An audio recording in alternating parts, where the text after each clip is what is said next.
Il dit, toi tu es bon pour être maire, toi tu es bon pour être député, toi tu es bon pour être conseiller municipal, conseiller communal, tu ne peux pas être maire. Donc, il faut faire Mais c'est comme si on mettait la charrue avant les bœufs. On aurait pu dire, le quitus s'est délivré après dépôt des listes. Comme ça, le candidat sait qu'il est déjà... On peut laisser la possibilité, la possibilité à un individu de demander le quitus pour les 3 élections.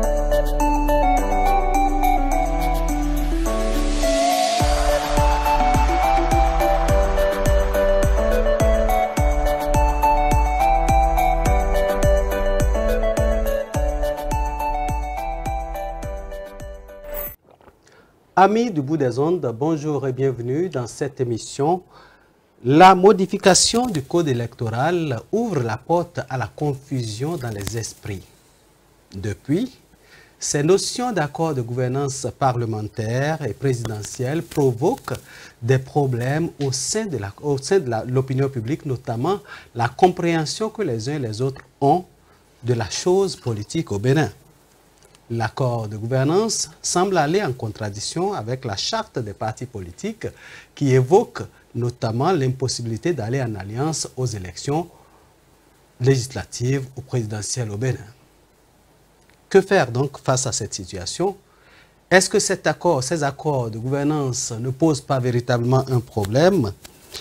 Quitus fiscal et différents accords, gage d'une élection apaisée, l'interrogation reste tout entière. Et pour en parler, les chroniqueurs d'habitude dans ce studio, Moïse Soudé. Moïse, bonjour. Bonjour à vous, Valentin Aziboucha. Bonjour à vous, Landry Rueton. Bonjour à tous ceux qui prennent la peine de nous suivre et de nous apporter leur appréciation.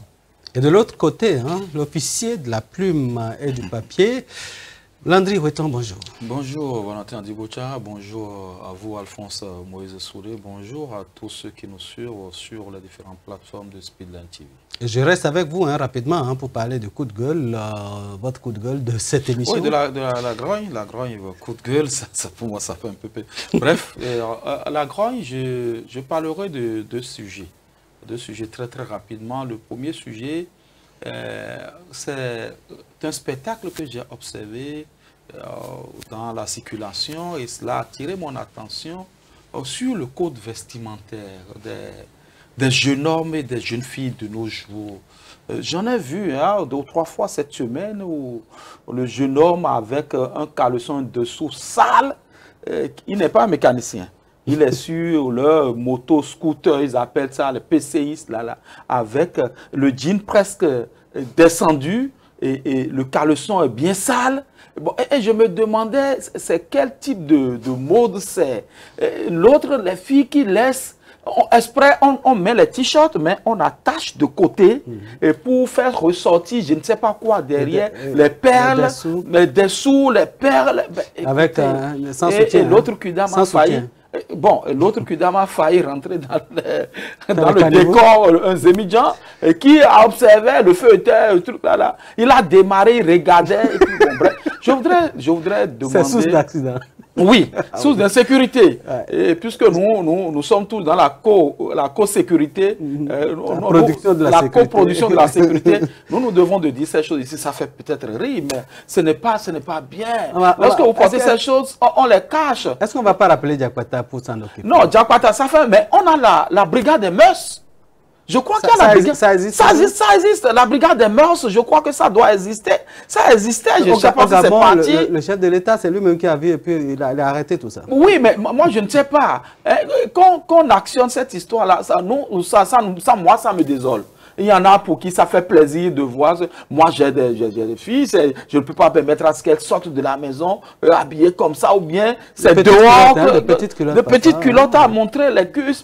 Alors que la femme africaine, c'est ce qu'il y a de plus précieux chez la femme africaine. Donc, je crois que c'est un sujet qui peut paraître banal, mais nous, les parents, nous devrons éduquer autrement nos enfants à ne pas être des sources d'insécurité. Parce que dans ça, là, le jeune homme, l'autre qui a pris des produits psychotropes et qui peut-être c'est vers 20 h peut suivre cette fille-là. Parce que là, par exemple, on sait que dans la commune de Calavi, qui est réputée aujourd'hui commune où il y a trop de violence, d'insécurité, de viol, de viol de jeunes, de mineurs. Même les étudiants qui prennent ces filles-là. Voilà. peuvent les conduire dans des endroits où... Donc, il va falloir vraiment qu'on puisse revoir ça. Moïse, rapidement sur le sujet. Mais vous, si vous voulez savoir où les gens s'habillent très mal, allez dans les banques. Oh. Allez voir comment les gens s'habillent dans les banques. Sacré Moïse. Vous portez costume. Oui. Vous portez paire de chaussures, vous portez chaussettes coupées. Ça rime à quoi? Les chaussettes coupées, on les porte sur les chaussures crêpes.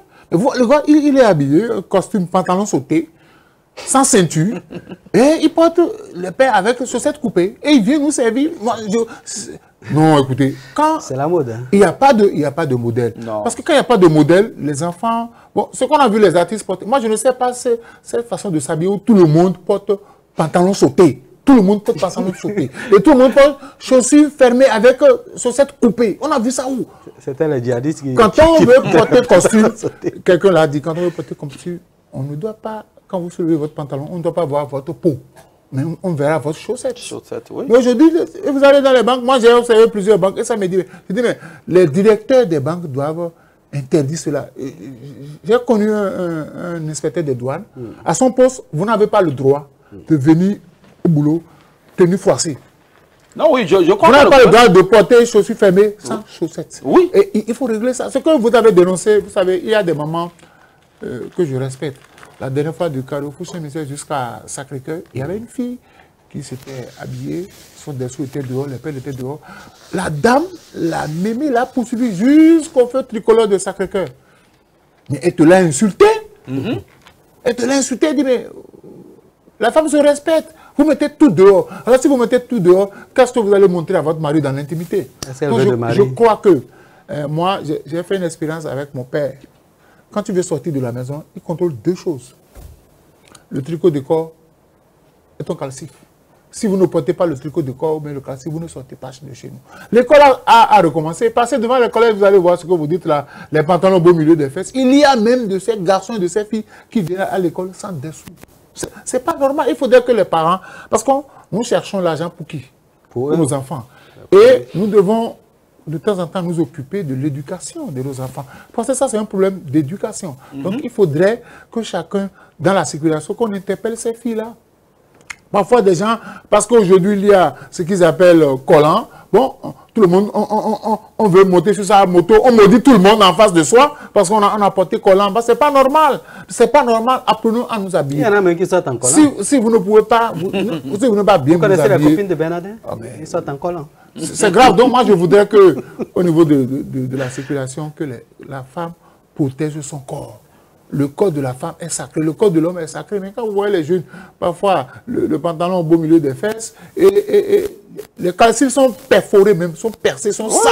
Oui, très sales. Ils sont à l'aise, et quand vous leur en parlez, c'est comme si bon, vous êtes d'une autre planète. Hein? Parce qu'il faut que les parents, quand même, sortent, que les parents contrôlent l'habillement de leurs enfants. Moi, mon coup de cœur, je voudrais dire merci. J'ai un deuxième, mais bon, je laisse passer. Non, je voudrais dire merci à tous ceux qui interviennent dans le système éducatif béninois. La rentrée scolaire a été effective et quand vous allez dans les écoles, vous allez constater que le travail a commencé. Mais je voudrais profiter pour lancer mon coup de cœur aux parents. Les écoles ne sont pas des garderies. Les écoles ne sont pas des garderies. Il faudrait qu'entre les parents d'élèves et l'administration de l'école de leurs enfants, il y ait quand même symbiose.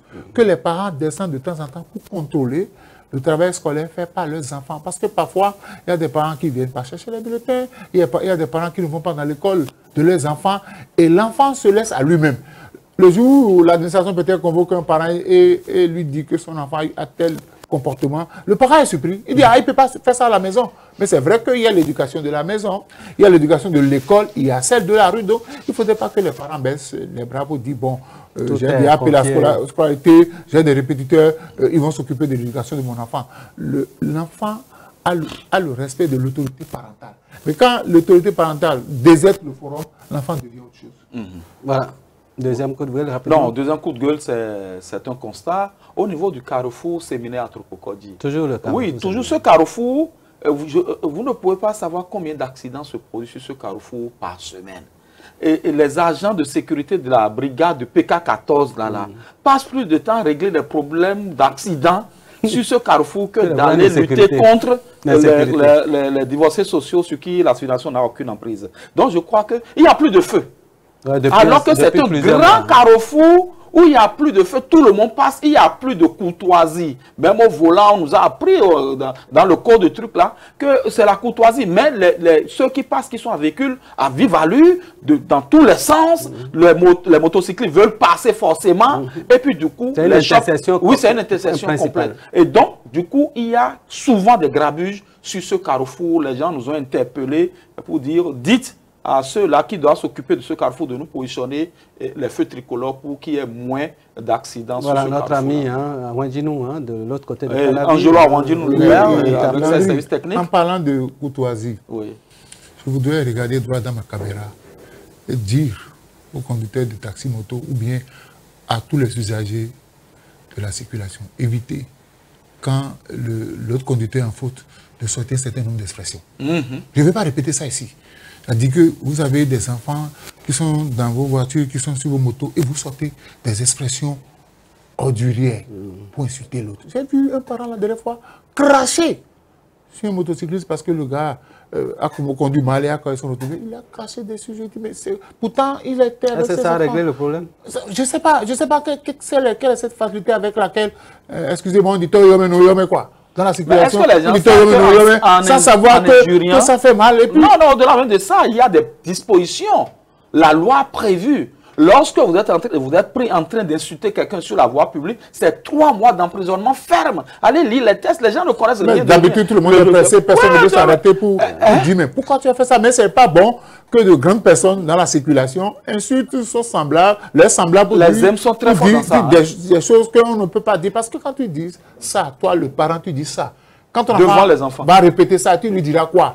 Qui t'a appris ça? Si l'enfant il est terrible, il dit papa, j'ai entendu ça de ta bouche. Donc faisons attention quand nous voulons déblatérer des injures contre nos semblables. L'enfant est le père de l'homme. Voilà, les coups de gueule étant partis, on espère que chacun prendra les dispositions. Je rappelle ici que le maire Angelo Wanjinou est interpellé par rapport à ce carrefour séminaire qui est source de beaucoup d'accidents, alors que c'est une voie inter-État qui dessert Cotonou-Lomé. Il va falloir prendre des dispositions à ce niveau. On avait parlé de l'insalubrité la dernière fois. Mais il faut aussi saluer la police républicaine qui est à l'écoute de tout ce que nous disons ici et qui prend les dispositions au fur et à mesure qu'une attitude est dénoncée. J'ai été interpellé par des policiers qui nous ont dit que les récriminations sont remontées jusqu'à la hiérarchie. Donc notre ami Akowanou, on lui dit un merci au passage. Oui, et le ministre Alassane Seydou, le ministre de l'Intérieur, pour les dispositions qui sont prises pour que les dérives observées soient corrigées au fur et à mesure. Nous allons interpeller nos amis policiers. Nous les félicitons déjà pour la qualité du travail qu'ils abattent. Mais nous les invitons. En dehors de quelques brebis galeuses. Bien sûr, on ne va pas revenir sur ça. Ouais, voilà. On va dire merci donc à tous ces policiers qui font de leur mieux pour que nous ayons la paix, la sécurité, la quiétude dans nos quartiers.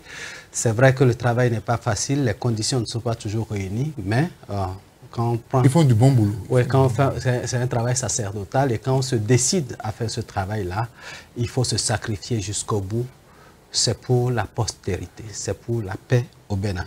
Revenons dans cet élément. On a vu notre ami Guy Mitopé remonter au créneau, secrétaire à la communication du parti LD, remonter au créneau pour fustiger un certain nombre de choses. On va rapidement remonter sur cette information avec la complicité de la régie. Voici les récriminations du parti Les Démocrates. Le quitus fiscal est utilisé pour nuire et neutraliser les adversaires politiques depuis les dernières élections législatives auxquelles le parti a pu difficilement, je dis bien difficilement, prendre part. Pour éviter que ces faits du passé ne se répètent, le parti Les Démocrates a non seulement proposé des réformes à ce niveau, mais il n'a pas non plus cessé d'attirer l'attention des autorités sur le fait que pour les élections générales de 2026, l'administration tardait à ouvrir la plateforme liée à la gestion du quitus fiscal. Ainsi, plusieurs courriers ont été envoyés par le parti Les Démocrates au ministre des Finances, de l'Économie et de la Coopération. Attention au directeur général des impôts, respectivement le 17 mars 2025 et le 8 août 2025, demandant expressément l'ouverture plutôt de la dite plateforme. L'ouverture de la plateforme de demande en ligne et de vérification de la validité de quitus fiscal ce vendredi 12 septembre 2025 n'a fait que renforcer les inquiétudes du parti Les Démocrates selon lesquelles le quitus fiscal serait utilisé une fois encore comme une arme politique pour exclure, pour contrôler et enfin pour éliminer les adversaires politiques des échéances électorales de 2026. Sinon, comment comprendre qu'il soit demandé aux postulants sur la plateforme de préciser le type d'élection pour lequel la demande de quitus fiscal est faite? De plus, la plateforme oblige les citoyens à ne pas pouvoir faire la demande que pour un seul type d'élection. Cette limitation viole les dispositions du Code électoral car rien n'interdit à un citoyen de faire son dossier de candidature pour toutes les élections quand on sait que le dépôt des dossiers se fait à des dates différentes. La relecture du Code électoral après le rejet de la révision constitutionnelle avait fait constater un endurcissement des conditions d'éligibilité à l'Assemblée nationale et de présentation de candidatures à l'élection présidentielle pour le principal parti d'opposition, c'est-à-dire pour le parti Les Démocrates.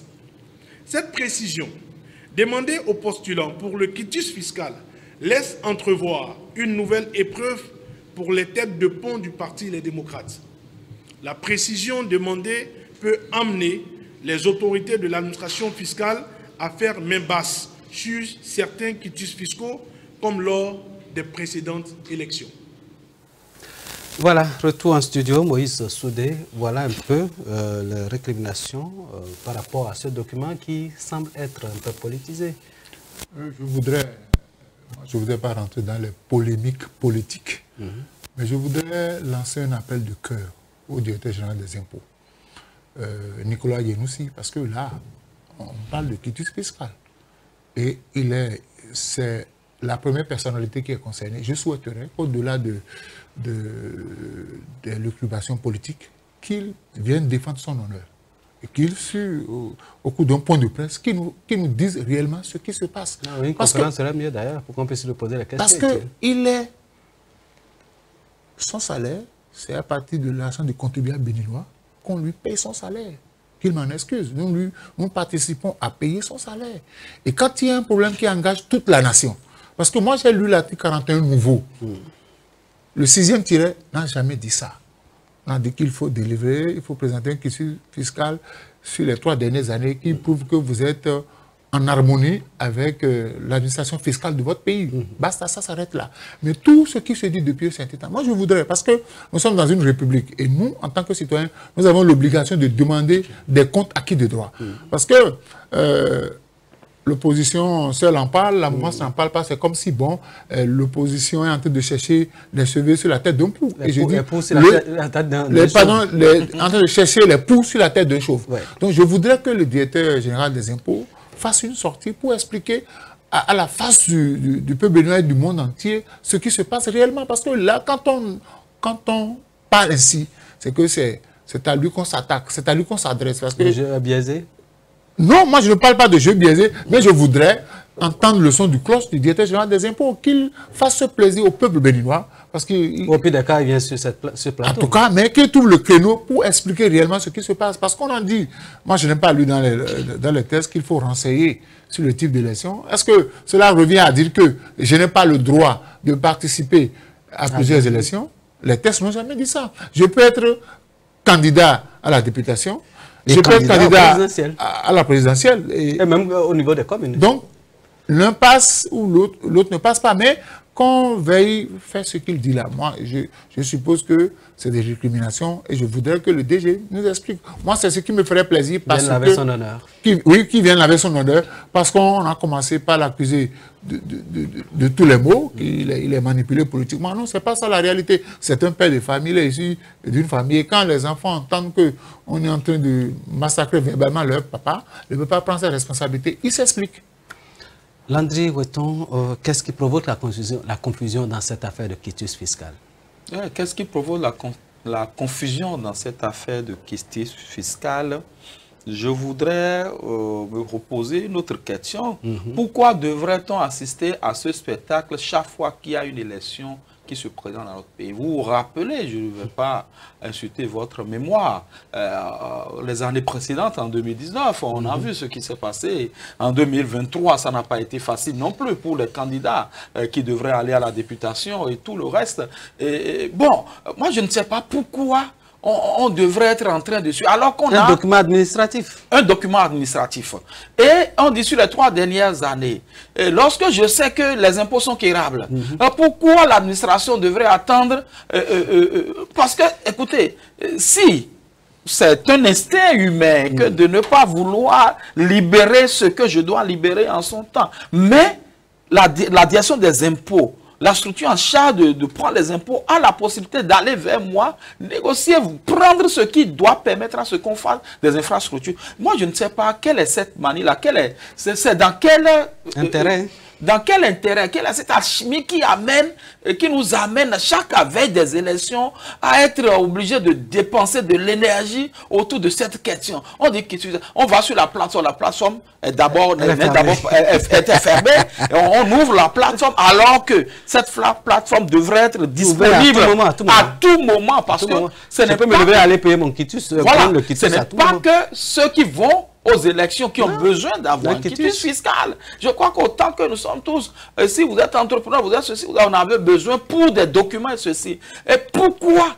On se rappelle, certificat de nationalité, ça a été un autre document difficile à avoir. On a appris. Certificat de conformité? Non, certificat de nationalité pour la condition des dossiers de ceux-là qui aspirent à être élus, maires et députés.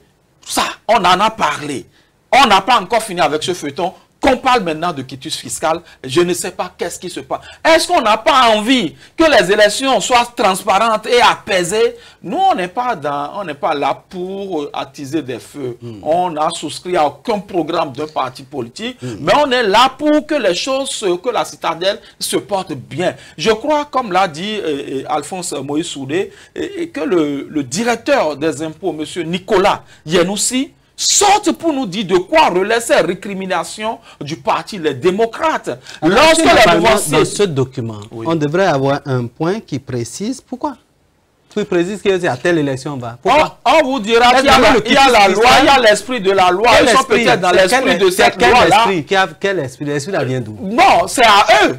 Ceux qui ont conçu ces lois-là, de venir nous dire de quoi relève cet tiret qu'on met dans ces lois-là pour nous expliquer comment on peut avoir le quitus fiscal. Moi, je ne sais pas à quoi tout cela, ça rime. Mais d'une façon ou d'une autre, je crois que quelqu'un est monté au créneau.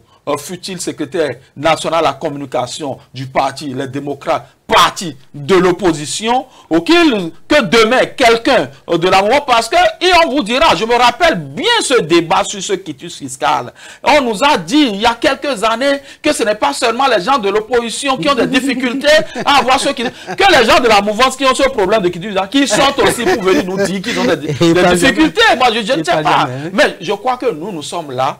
Nous ne sommes pas des alarmistes, nous sommes des avant-gardistes, comme le dirait l'autre. On est là pour dire, tel a dit que ça ne va pas. Qu'est-ce qui se passe? S'il y en a qui sont sur le segment, qui peuvent nous répondre, le plateau de Speedline TV est bien ouvert pour que les gens viennent nous expliquer, parce que nous sommes là pour éclairer ceux qui nous écoutent, parce que le débat, autant qu'ils sont tous, ils ne peuvent pas se mettre à parler dans la République, mais nous avons la possibilité de porter cela. Donc, si il y a des récriminations, que ceux qui sont habilités à donner des explications, qu'ils viennent ou qu'ils fassent leur conférence de presse. Nous, on saura comment récupérer l'élément pour venir en faire un débat d'idées, un débat d'éclaireurs sur ce plateau. Non, de toute façon, hein, on va entrer en contact avec le directeur général des impôts. On va essayer, n'est-ce pas, de faire la démarche et voir si éventuellement il pourra répondre à nos questions. Est-ce que ça ne pose pas un problème? Comment se fait-il qu'un document administratif peut porter des touches politiques?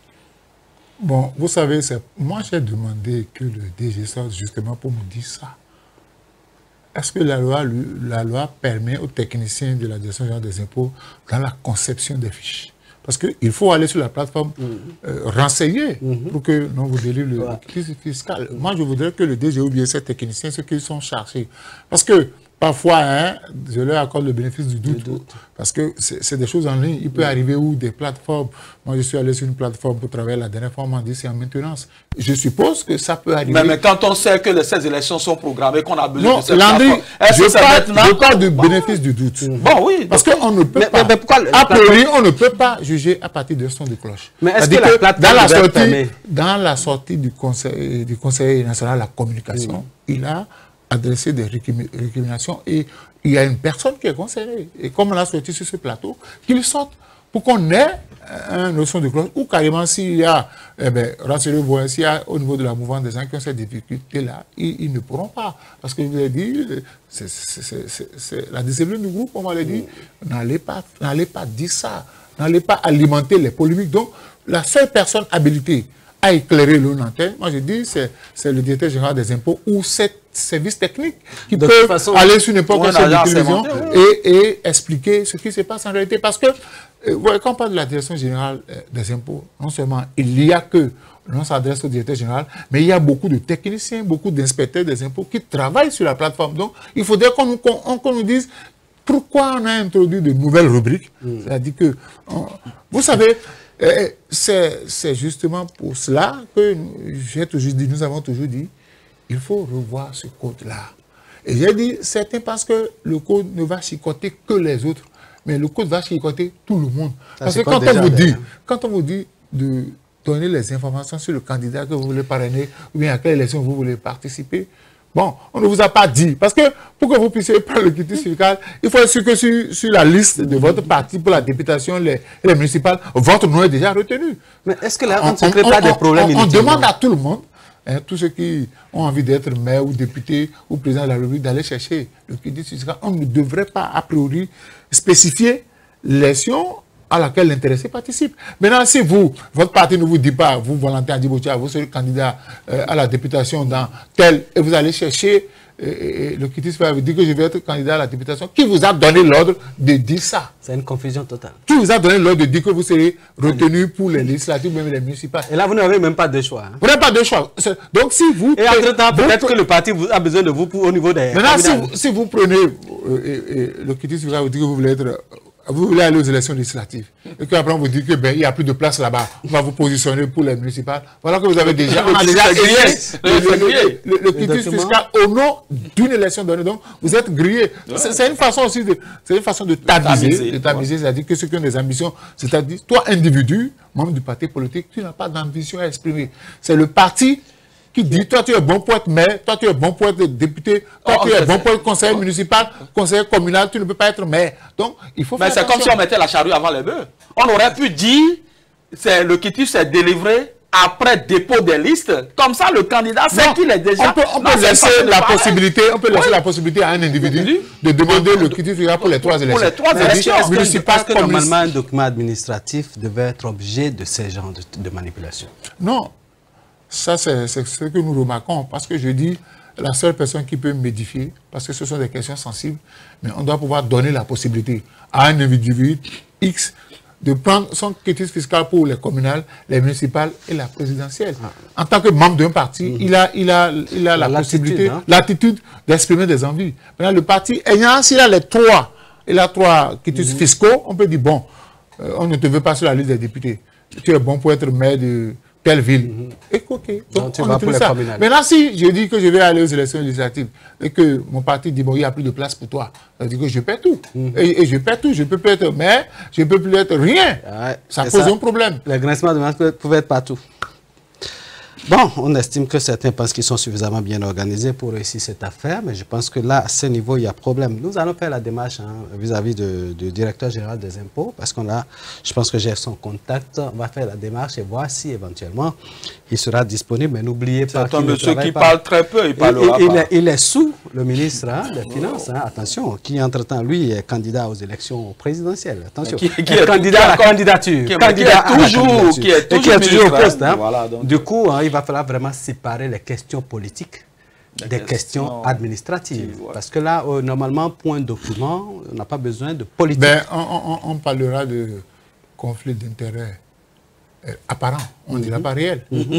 Puisqu'il n'est pas encore candidat. On parlera de conflit d'intérêt Il est apparent, candidat à la parce que candidature. La démonstration est simple, le DGI dépend du ministre des Finances. Donc lui, on peut parler d'un conflit d'attribution apparent, pas réel. Ce n'est pas encore établi que c'est réel, mais apparemment, ce que nous voyons, le DGI dépend du ministre des Finances, qui lui est candidat à la candidature. Proposé pour être candidat de la mouvance. Donc il faut qu'on arrive à lever ces équivoques-là pour que chacun soit situé. Il ne faut pas les choses pour qu'on n'ait pas de doutes, quoi. Qu'on n'ait pas de doutes. Le Bénin, c'est la fête. Hein, quand on fait les élections, c'est la fête.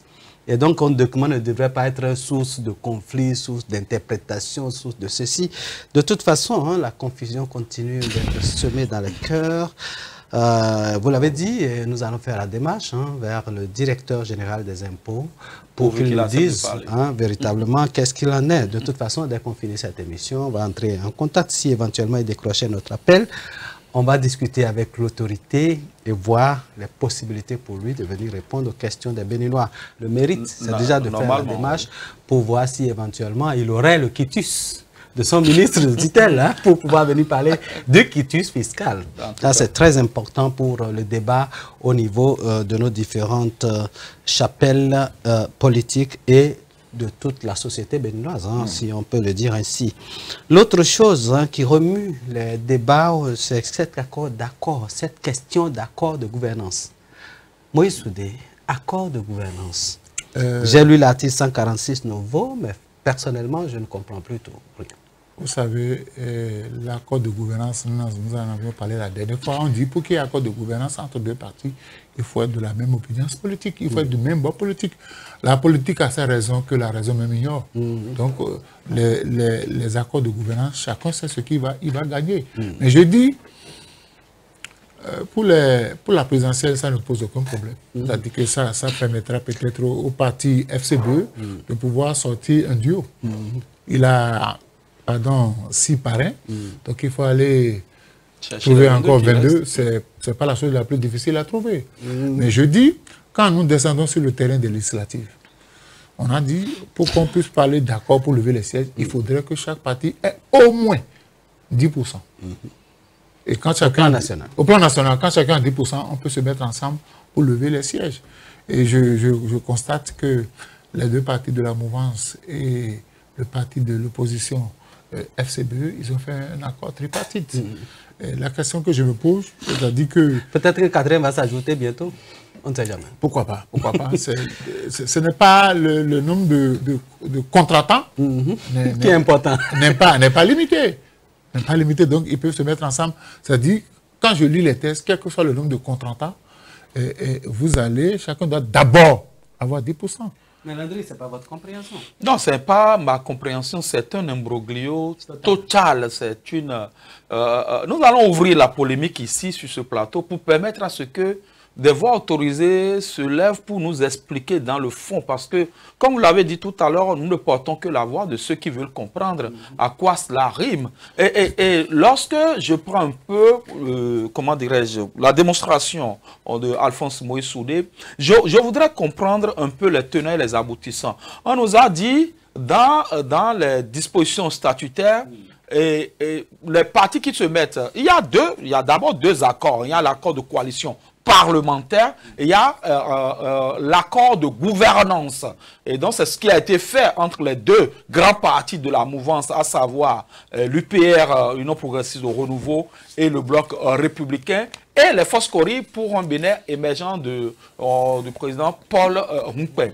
Et lorsqu'on prend un peu ce qui a été fait, il a été dit que pour lever des sièges, il y aura, comment dirais-je, une somme arithmétique des suffrages de ces partis politiques-là.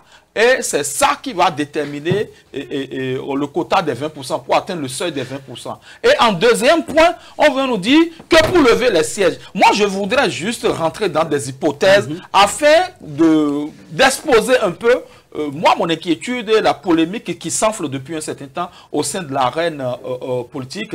Et lorsque je prends comme ça, au pif, la 10e circonscription électorale, et avec un positionnement de l'UP et de FCBE dans cette circonscription électorale, et que l'UPR a 12, et que FCBE a 8.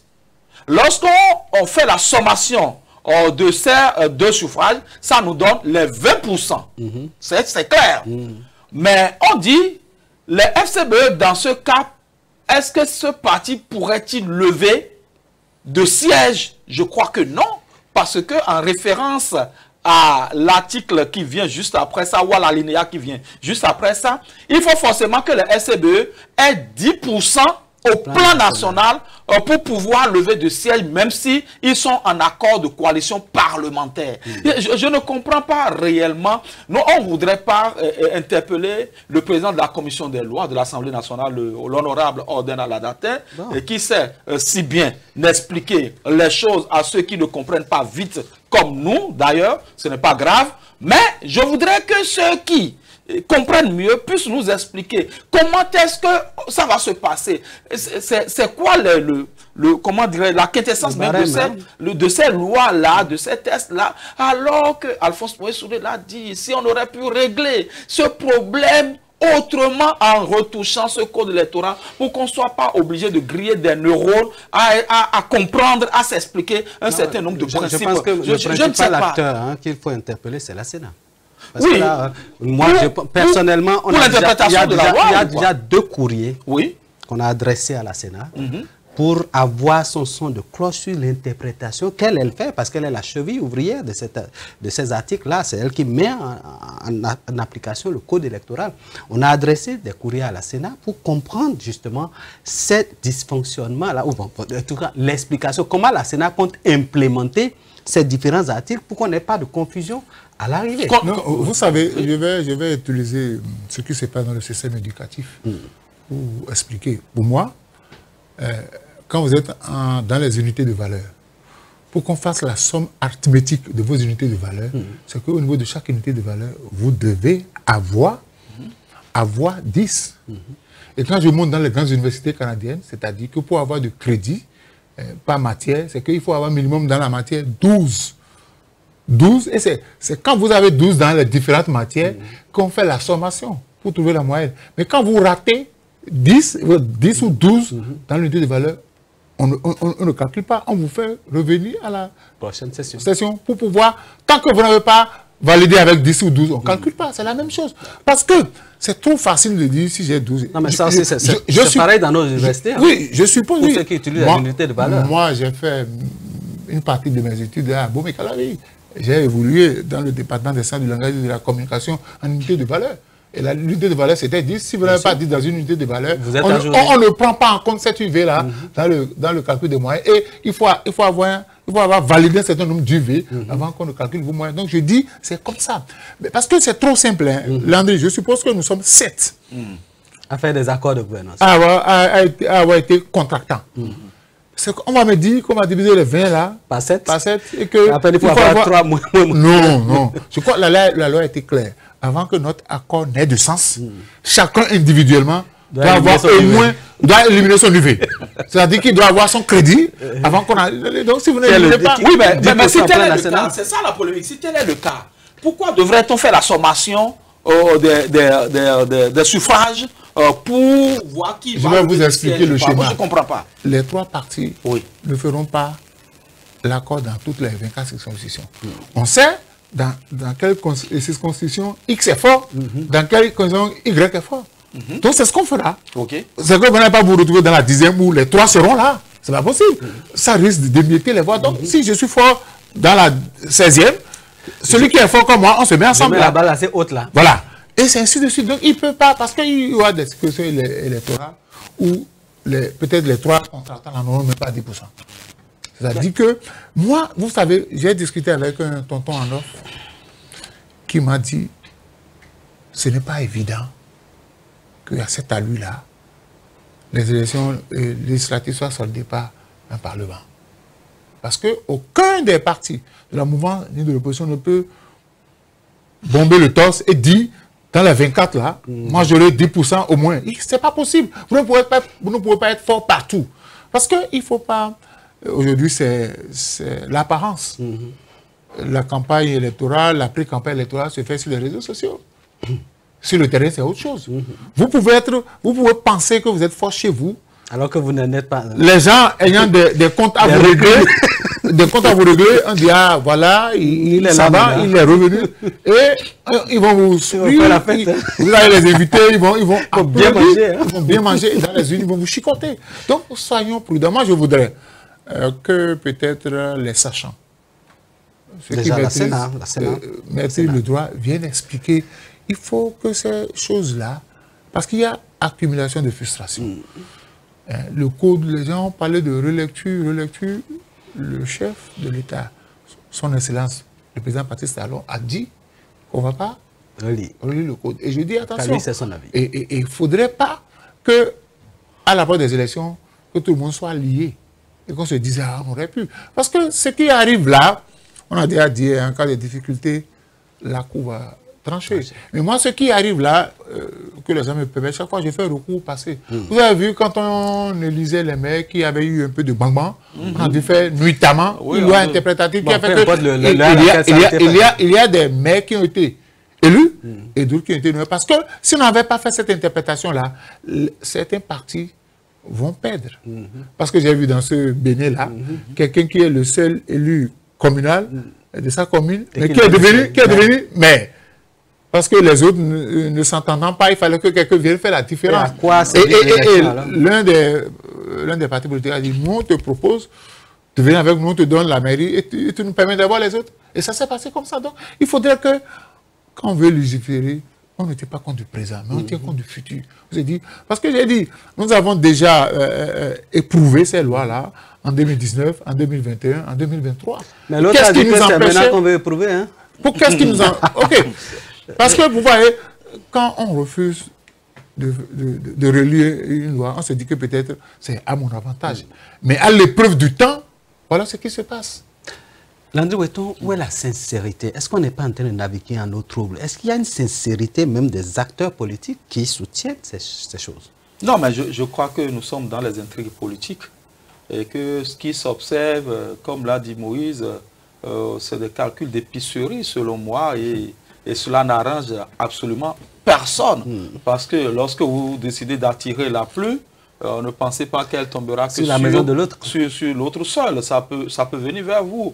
Et moi, j'aurais souhaité quand même qu'on arrête de jouer à la baballe avec ces comportements.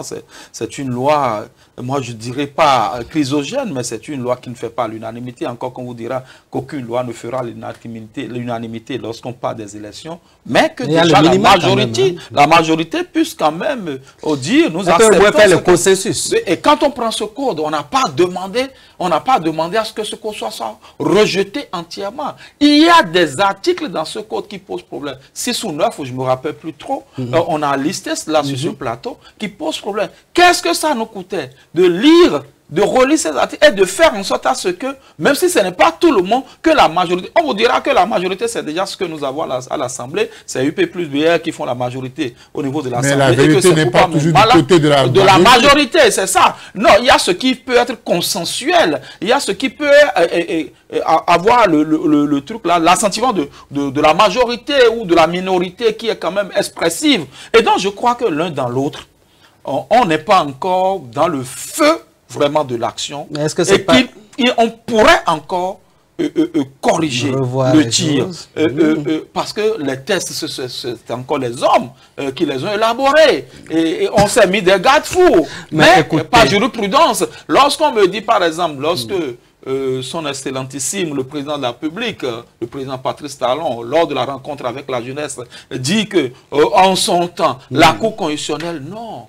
Je ne voudrais pas qu'on en arrive à une loi interprétative et complétive comme cela a été en 2019 pour que des maires soient nommés. Non, je crois que le dernier recours, c'est encore la Cour constitutionnelle. Est-ce que la Cour, normalement, a les compétences de trancher ce genre? Oui, mais cela a été fait sous plusieurs trucs là. Non, mais là on est dans une impasse, par exemple. Je suppose qu'on est dans une impasse en matière de décision pour les élections. Est-ce que ce n'est pas la loi qui règle ce problème et non la Cour? Mais lorsque la loi laisse des failles... Landry, je voudrais faire une rectification. Ce n'est pas le chef de l'État qui a parlé de la Cour constitutionnelle. C'est une jeune dame. Oui, C'est une Madame jeune Léa dame. Glidja. Je ne sais pas si elle est juriste, je ne sais pas si elle maîtrise le droit du code de l'électoral, mais la proposition est sortie de sa bouche. Et moi, je dis une chose. Vous savez, parfois on se laisse rattraper par le temps. Mais qu'est-ce que le chef de l'État a répondu en son Par temps? rapport à ça, le chef Qu'est-ce de qu'il a l'État a répondu? dit. Il a bien Monsieur répondu. la question a dit, vous avez il la a solution à dit, trouver. donc- Et qu'en son temps, voilà. Vous avez compris ce que je voulais dire par Oui, là. j'ai compris. Donc, il faudrait que... Parce que, ouais, moi, j'ai gardé un mauvais souvenir du dialogue politique. Vous savez, comme ça, que c'est les histoires avaient commencé. Toi, tu as besoin de A, moi, j'ai besoin de B. Venons. Et ça a conduit à la révision de la Constitution. Et on a Donc, vu un il y a- général Ivo qui a remis en il y a- cause ceux qui ont dit Il y a que nos hommes politiques, ils ne font pas la politique par conviction. C'est au gré de leurs intérêts ou bien dans le sens du vent. Mais est-ce que c'est pas Autant risqué? n'importe le. Parce que, vous savez, ces mêmes personnes demain peuvent se lever pour changer. Ils vont changer de camp et vont vouloir militer pour la relecture. C'est d'ailleurs les du mêmes, code hein, de la- les mêmes, du hein, code qui se électoral. Donc, retrouvent je soit d'un voudrais côté que ou d'un autre. dans l'élaboration, parce qu'aujourd'hui, je ne sais pas si les députés, chacun va dire sur le terrain, il faut ratisser l'âge. Encore que là, personne n'a la certitude qui sera positionné sur une liste quelconque. Et c'est pourquoi je dis cette affaire de quitus fiscal qui demande que vous renseignez sur le type d'élection à laquelle vous voulez participer, ça pose un problème. C'est un vrai problème. Tu vas donner ton quitus, mais tu ne seras pas On candidat. t'éjecte. On t'éjecte. C'est vraiment compliqué. Landry Breton, je pense que cette émission, inexorablement, est en train de tirer à sa fin. Mais avant, je voudrais quand même que nous voyons avec qu'est-ce qu'il y a lieu de faire. Ce qu'il y a lieu de faire, c'est qu'il faut que ceux qui jouent sur ce segment, puissent avoir la présence d'esprit de faire les choses pour que cela ne soit pas des sujets vraiment polémiques. Parce que là, Le depuis là, on n'a pas secrétaire encore entendu le son de cloche de la Sénat, Sakalafia et puis ses amis. Voilà, Il faut vous qu'on puisse l'avez dit, savoir de ce côté. quand on sait que la Sénat est un chargé segment d'implémenter, important Ouais. de ce système électif ou électoral, la direction générale Des élections. des élections aussi, le ministère de l'Intérieur. Non, mais plus la Sénat, parce plus que la là, Sénat, voilà. Donc, je crois que le président de la Sénat, M. Sakalafia, a écouté ce qui se dit. Le directeur général des impôts, avec l'onction du ministre des Finances, sera sorti pour nous dire de quoi relèvent ces récriminations et que l'on puisse permettre à ce que ces élections, c'est la toute première fois que le Bénin, depuis son existence, depuis son accession à la souveraineté nationale et internationale, vivra des élections aussi grandioses, des élections aussi festives que les élections de 2026, des élections, 3 élections ensemble. C'est une période de fête et vivement que l'on puisse faire en sorte, voilà, que l'on puisse faire en sorte à ce que chacun puisse se sentir en fait que ce soit ceux qui seront élus et ceux qui ne vont pas être élus, ceux qui vont élire et nous qui sommes des acteurs des médias, que tout le monde dans une certaine symbiose, que nous puissions vraiment faire de ces élections des moments de fête, des moments de gaieté et que cela reste gravé dans les annales des élections dans notre pays. alors Moïse Soudé, Vous savez, dans tout ça, ce qui me fait mal, c'est le silence des bonnes personnes. Il y a dans la République des personnes qui détiennent le savoir, qui détiennent la connaissance pour nous expliquer ce qui se passe. Mais malheureusement, ces personnes-là se taisent et nous laissent subir. Je dis aujourd'hui, il faut qu'on fasse attention. Les élections vont passer, on va se retrouver, chacun va retrouver sa place. Ceux qui sont à des postes de responsabilité dans l'administration ne seront pas tellement à ces postes-là, ils vont partir. C'est un serpent qui se mord la queue. Et je voudrais que les Béninois, au-delà de nos appartenances politiques, au-delà de nos obédiences politiques, on sache que le Bénin, c'est notre patrie. Et que les générations montantes, vous savez, moi, il y a des personnes que j'appréciais parce que quand ils n'étaient pas encore dans la politique, quand ils vous font des démonstrations en droit, mais vous êtes sidérés. Vous êtes sidérés. Et à un moment donné, j'ai eu envie de dire, mais après la linguistique, qu'est-ce qu'on va m'inscrire à la faculté des droits pour devenir professeur de droit, pour enseigner le droit. Mais je me suis rendu compte que c'est la science la plus inexacte possible. C'est-à-dire que... Elle est aléatoire. Elle est aléatoire. Elle est aléatoire pour ceux qui font les statistiques. Elle est aléatoire. Donc, ça pose un problème. Parce que, vous voyez, Moi, je pense à la génération montante. Elle dit que... Les étudiants en droit, vous n'avez pas pitié d'eux? Ben, j'ai pitié d'eux. Parce que tu vois, quand tu as vu ton professeur de droit t'enseigner autre chose, et à la face du monde dit autre chose, s'il revient en amphi, là, tu lui diras quoi? Tu vas lui poser la question, il va dire, ben, c'est deux mondes différents. Le monde universitaire est différent du monde politique. À l'université, c'est la théorie, mais dans le monde politique, quand vous êtes face aux réalités politiques et aux intérêts politiques, il faut mettre sous le bois sur les connaissances. Moi, ça me pose un problème parce qu'au-delà de tout ce que nous faisons, nous devons former une nation. Donc, les jeunes, tout le monde est en train de tirer les leçons qui s'imposent. Certainement que nous aurons un nouveau Parlement, certainement que nous aurons de nouveaux maires. Ou le Parlement monocolore. Et que, bon, parce que ce que je vois, ce que j'entends confirme un certain nombre de rumeurs qui nous étaient parvenues. Mais ils nous avaient dit ça dans le temps. Il faudrait qu'on fasse attention. Mais, Landry Weto, on m'a appris, j'ai pris juste un fascicule d'un jeune en droit. Le droit, c'est ce qui n'est pas gauche. Le droit, c'est ce qui n'est pas penché, ce qui n'est pas tordu. Voilà. Est-ce qu'on continue, la définition la tient toujours? Oui, ça tient pour ceux qui, pour les vrais sachants de droit. Cette définition tient, mais il y a ceux qui veulent tordre le cou au savoir même et qui, comme l'a dit Alphonse Maurice Soudé, l'utilisent maladroitement dans la sphère politique. Et je crois que, ouais, c'est vrai, on doit pouvoir dissocier désormais l'homme politique du professeur du droit, du sachant du droit et de ceci. Voilà, donc je crois que le droit existe toujours, même si sous nos cieux, on a donné une autre connotation à ces différents types, ces différentes notions de droit. Alors, vous donnez raison à, je pense, Emmanuel Mounier, c'est ça, hein? Emmanuel Mounier qui dit que le Bénin, le quartier latin d'Afrique, mais cet intellectualisme truffé de mesquinerie. Il n'y a pas de nature à partir. Non, la toge n'a de valeur de sens qu'à l'université. Ah bon? La toge n'a de valeur de sens qu'à l'université. Quand les gens quittent le monde universitaire et entrent en politique, vous les méconnaissez. C'est-à-dire que vous les méconnaissez. Leur propre propos d'hier. Vous avez été étudiant peut-être de quelqu'un qui est devenu ministre et ce qu'il vous disait en amphi, c'est pas ça qu'il fait dans le monde. Et quand vous vous approchez de lui, il va dire, mon frère, c'est deux mondes diamétralement opposés. C'est comme nos confrères qui, quand ils sont journalistes, ils savent bien dire les choses. Et quand ils deviennent communicants, bon, ils avalent leur vomissure. Et là, c'est compliqué. Alors, Moïse, je reste avec vous, votre mot de fin. Non, je voudrais honnêtement dire merci au nouveau commissaire du 7e arrondissement, le capitaine Jonas Awansou. J'étais assis tranquillement au bureau quand il est venu. C'est-à-dire que dans je crois qu'il a sillonné les établissements, les écoles qui se trouvaient dans le 7e arrondissement pour rassurer les responsables des établissements de la collaboration qu'il y aura entre la police et les écoles. Si nous avons des difficultés au niveau de la sécurité, ils sont disponibles à nous accompagner. Ils nous ont rassuré qu'ils feront leur travail. Donc, voilà, j'aurais souhaité que dans tous les arrondissements, parce que les apprenants sont des êtres vulnérables qu'il faut protéger. Monsieur le nouveau commissaire du 7e arrondissement, je vous dis merci et je souhaiterais que de façon sporadique, cette descente-là soit faite devant les différents collèges, surtout les vendredis soirs, pour quand même discipliner nos enfants, nos jeunes frères qui pensent que bon, les vendredis soirs, il faut faire des désordres sur la voie.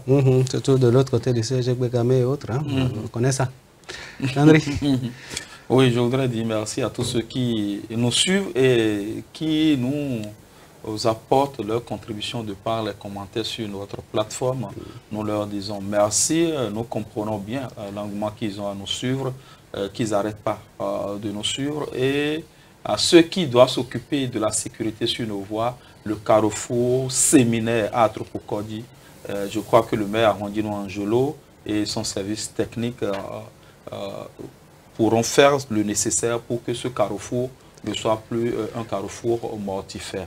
Donc, vivement que les forces de sécurité du PK14 là, puissent s'activer à faire autre chose que de venir débarrasser souvent ce carrefour des accidentés. Voilà, cette émission est définitivement terminée, mesdames et messieurs. On aimerait quand même appeler les parents à plus de responsabilité à l'orée de cette rentrée qui s'annonce sur de bons auspices.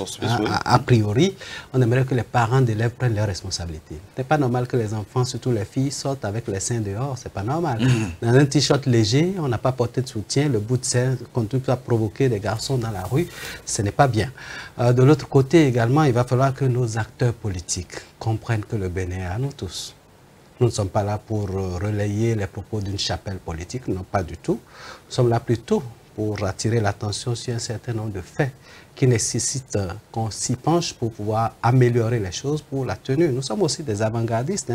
Nous appelons les gens à travailler pour que les prochaines élections générales, qui sont une expérience peut-être qui peuvent inspirer d'autres pays de la sous-région, soient des moments de fête et de convivialité. Et pour cela, il va falloir que chaque acteur de la chaîne de production puisse travailler à la paix, puisse travailler à des élections paisibles et transparentes pour que le Bénin s'en sorte grandi. Merci à chacun et à tous et à la prochaine.